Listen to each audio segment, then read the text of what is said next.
আজকের আলোচনা হচ্ছে দেওয়ানি কাজবিধি 1928।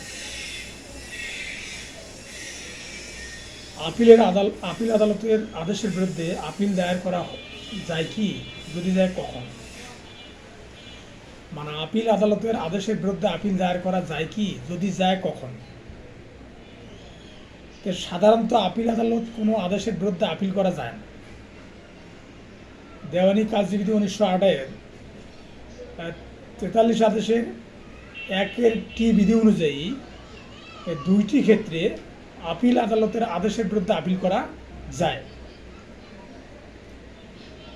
তাহলে যদি আপিল আদালতের আদেশের বিরুদ্ধে আপিল দায়ের করা যায়, মানে অর্থাৎ আপিল আদালত, আপনি কোনো একটা মামলা হারার পর বা কোনো একটা মামলা আপনি হেরে যাওয়ার পরে আপিল আদালতে আপিল করেছেন, তা আপিল আদালতে আপিল করার পরে আবার আপিল করা যায় কি না, সেটা হলো বিষয়। তো যদিও এটা দেওয়ানি কাজবিধি 1908 এটা কিন্তু মূলত করা যায় না, কিন্তু দেওয়ানি কাজবিধি 43 আদেশের 1 বিধি অনুযায়ী দুটি ক্ষেত্রে আপিল আদালতের আদেশের বিরুদ্ধে আপিল করা যায়। তাই আদেশ 43-এর 1 বিধিতে বলা হয়েছে, আপিলকারীর অনুপস্থিতির জন্য আপিল খারিজ হলে, মানে যদি আপিলকারী অনুপস্থিত থাকে এবং আপিল খারিজ হলে আপিল পুনর্গ্রহণের যে আবেদনের আদেশ 41 আদেশের 19 বিধি অনুযায়ী করা হয়, তা যদি আদালত নামঞ্জুর বা প্রত্যাখ্যান করে কোনো আদেশ দেয়, সে আদেশের বিরুদ্ধে আপিল দায়ের করা যায়। তার মানে আপিলকারী অনুপস্থিতির জন্য যদি আপিলকারী অনুপস্থিত থাকে এবং আপিল যদি খারিজ হয়ে যায়, সে আপিল পূর্ণ গ্রহণের জন্য 41 আদেশের 19 বিধি অনুযায়ী আবেদন করা হলো। এখন সেই আবেদন আদালত নামঞ্জুর করলো বা প্রত্যাখ্যান করলো, মানে আপনার উপস্থিত না থাকার কারণে আপনি আপিল পূর্ণ গ্রহণের জন্য আবেদন করলেন, কিন্তু যদি আপিল আদালত সেটাকে নামঞ্জুর করে বা প্রত্যাখ্যান করে, তাহলে সেই আদেশের বিরুদ্ধে আপিল করা যাবে। আর 2 নম্বর হচ্ছে 41 আদেশের 21 বিধি অনুযায়ী, যে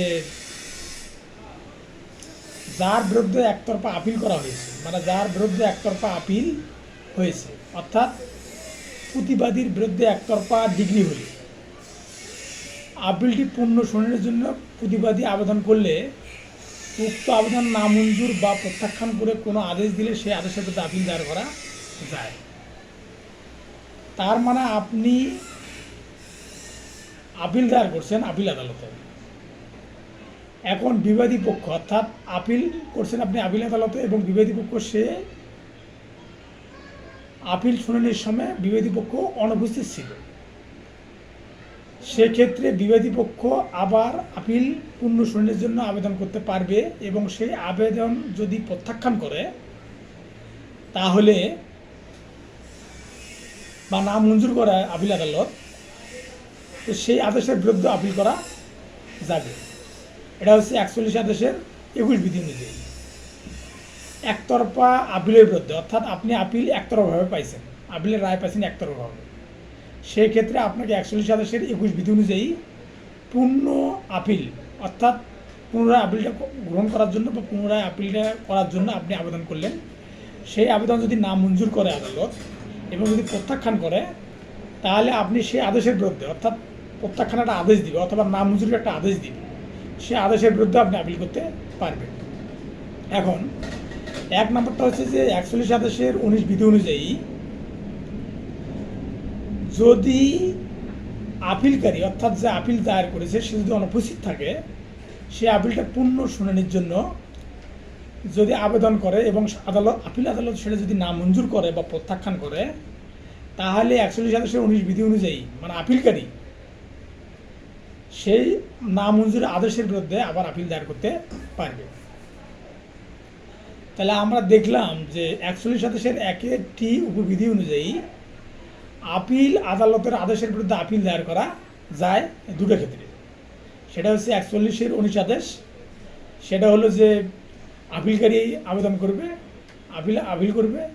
আর 41-21 আদেশে বলা আছে যে যার বিরুদ্ধে, অর্থাৎ যার বিরুদ্ধে আপিল হবে, যেমন ধরো যে আমার বিরুদ্ধে আপিল হয়েছে, আমি উপস্থিত ছিলাম না বা আমি ছিলাম না, একতরফা আপিল হয়েছে, যে আপিল দায়ের করছে, তাহলে সেটা আপিল সে আমি যদি ওই আপিলটাকে পূর্ণ শুনানির জন্য আবেদন করি এবং সেটা যদি আপিল আদালত নামঞ্জুর করার আদেশ দেয় বা প্রত্যাখ্যান করার আদেশ দেয়, তো সেই আদেশের বিরুদ্ধে আমি আপিল দায়ের করতে পারবো।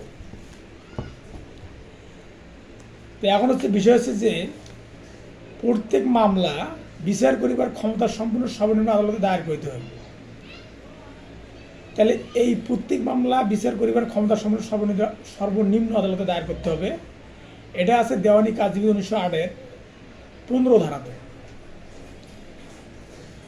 এবং দেওয়ানি কার্যবিধি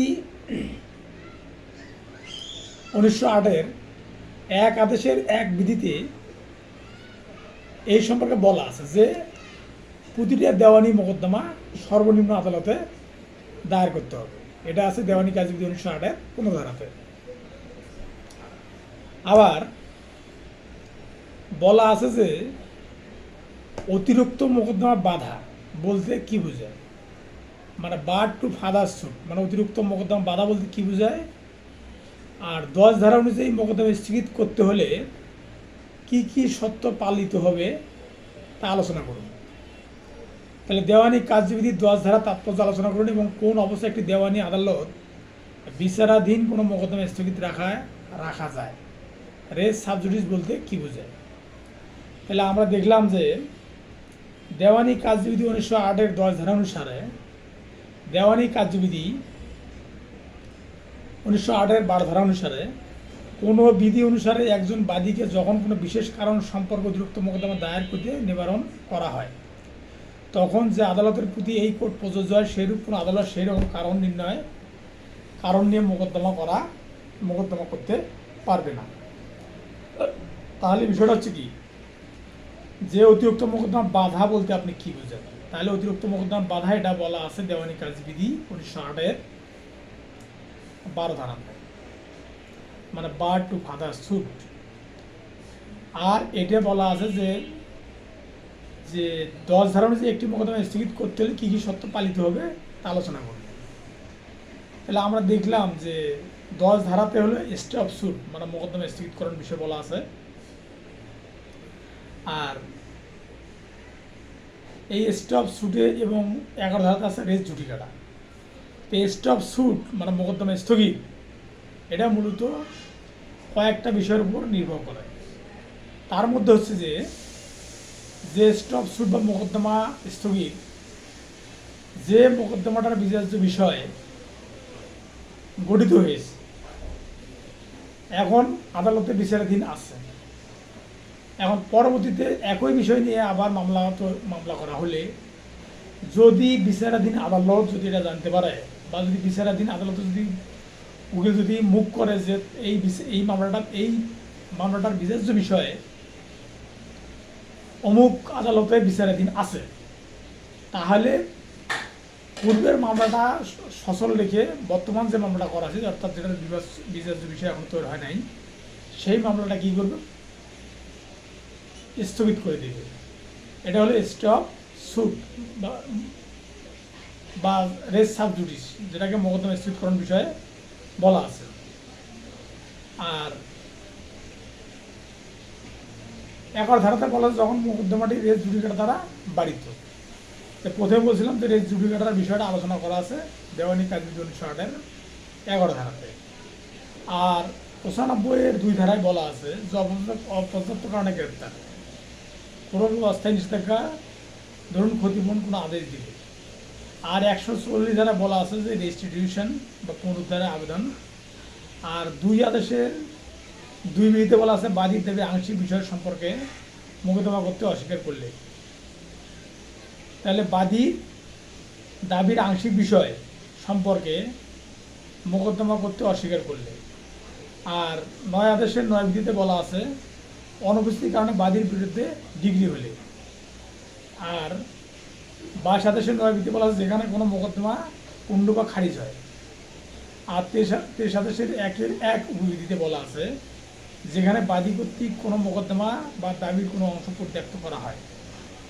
আর 23-13 বিধিতে বলা আছে যেখানে বাদী আদালতের অনুমতি ছাড়া মোকদ্দমা ও দাবির অংশ প্রত্যাহার করে। এই বিষয়টা হলো যে এখন যে আপিল আদালতের আদেশের বিরুদ্ধে আপিল দায়ের করা যায় কি না, তাহলে এটা যায় কীভাবে যায়, এটা হচ্ছে 43-1 বিধি অনুযায়ী দুটো ক্ষেত্রে যায়। যেমন আপিলকারী যদি আদালতে আপিল করে এবং সে যদি আপিল শুনানি দিন যদি অনুপস্থিত থাকে, তাহলে সে যদি আপিলটা পুনঃশুনানির জন্য আবেদন করে, সেই আবেদন যদি আদালত নাকচ করে দেয় বা প্রত্যাখ্যান করে, তবে সেই নাকচ বা প্রত্যাখ্যান করা আদেশের বিরুদ্ধে তিনি আপিল করতে পারবেন। 2 নম্বর হচ্ছে 43-1 বিধি অনুযায়ী যে যদি আপিলকারীর পক্ষে একতরফা আপিল হয় এবং আপিলকারী বিবাদী পক্ষ যদি উপস্থিত না থাকে, তাহলে 41 বিধি অনুযায়ী সে আপিলটা পূর্ণ শুনানির জন্য আবেদন করতে পারবে এবং পূর্ণ শুনানির আবেদন যদি আদালত নামঞ্জুর করে, তবে সেক্ষেত্রে তিনি আবার পুনরায় আপিল দায়ের করতে পারবে। এই হলো আজকে আলোচনার বিষয়।